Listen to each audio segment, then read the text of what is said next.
हमारे व्यस्त जीवन में ईश्वर की आवाज़।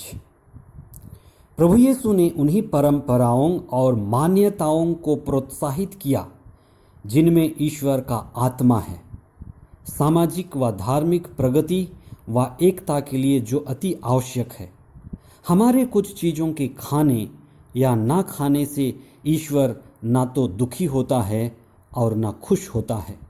हमारी मुक्ति हमारे खाने पीने की आगे की बात है। 22वां सामान्य रविवार 29 अगस्त 2021। पहला पाठ विधि विवरण ग्रंथ अध्याय 4 पद संख्याएं 1 से 2 तथा 6 से 8 तक। दूसरा पाठ संत याकूब का पत्र अध्याय 1 पद संख्याएं 17 और 18, 21 और 22 तथा 27। संत मार्कुस का सुसमाचार अध्याय 7 पद संख्याएं 1 से 8, 14 से 15 और 21 से 23 तक। हर स्थापित धर्म में संस्कृति, धार्मिक रीति रिवाज, धार्मिक परंपरा जुड़ी होती है। प्रारंभिक यानी शुरुआत के दिनों में इन धार्मिक परंपराओं या मान्यताओं का विशेष अर्थ होता है। इसकी आवश्यकता भी रहती है। स्वच्छता का सबसे बड़ा अभियान यहूदी धर्म में देखने को मिलता है। यहूदियों ने कुछ चीज़ों को सार्वजनिक रूप से अशुद्ध घोषित किया, जैसे सुअर व खरगोश अशुद्ध जीव माने गए।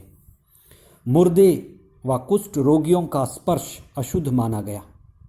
बिना हाथ धोए खाना खाना अशुद्ध माना गया था। ये महत्वपूर्ण नियम साफ सफाई रख रखाव के लिए अति आवश्यक थे।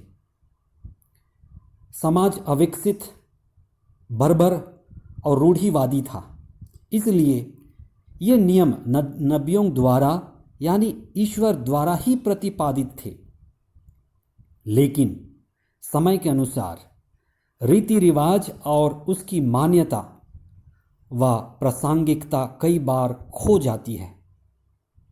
कुछ समय बाद ये अप्रासंगिक, इररिलेवेंट हो जाते हैं। प्रभु यीशु ने हाथ न धोने से उठे विवाद पर अपनी स्पष्टता दी कि वे उन्हीं धार्मिक रीति रिवाज व परंपराओं को प्रोत्साहित करते हैं जो जीवनदायी हैं, जो आत्मापूर्ण हैं, जो मानव कल्याण के लिए अति आवश्यक हैं। प्रभु यीशु ने कुछ निर्जीव, घिसे पीटे, अर्थहीन परंपराओं का जोरदार खंडन और विरोध किया। सुसमाचार के मुख्य अंश। फरीसियों और शास्त्रियों ने ईसा से पूछा, आपके शिष्य पुरखों की परंपरा के अनुसार क्यों नहीं चलते? ईसा ने उत्तर दिया, ईसाइयास ने तुम ढोंगियों के विषय में ठीक ही भविष्यवाणी की है।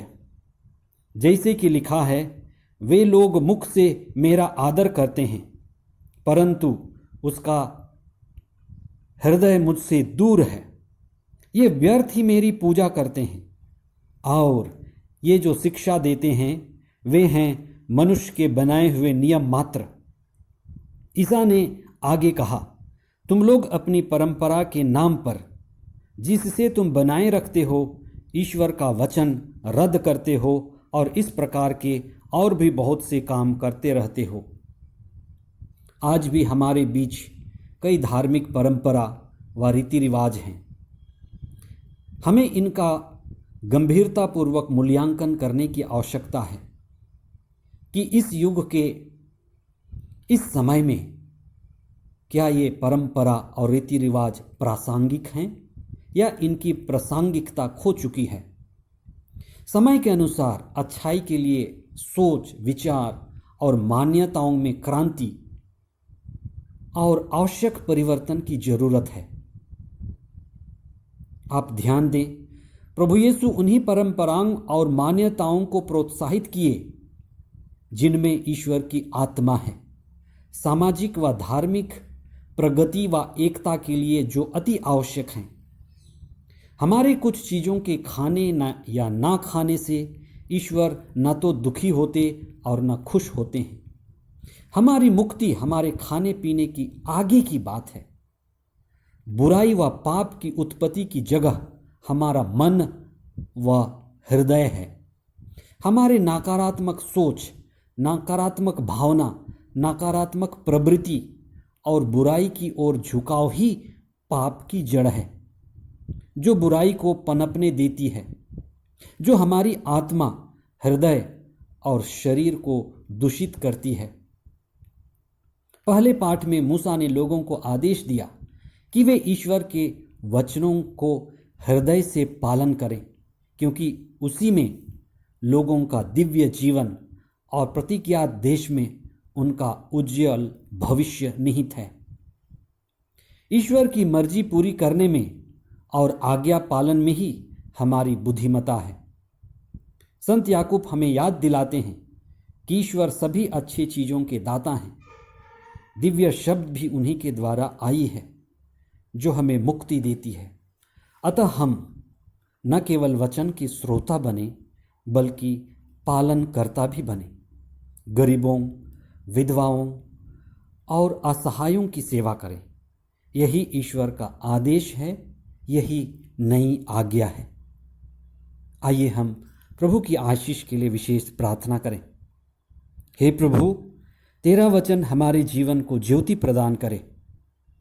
वचन के द्वारा हमें पवित्र आत्मा प्रदान कर, जिससे हम सत्य के मार्ग पर चलें और सदा तेरी कृपा की दशा में रहें। यह प्रार्थना हम करते हैं हमारे प्रभु ख्रिस्त के द्वारा। आमीन।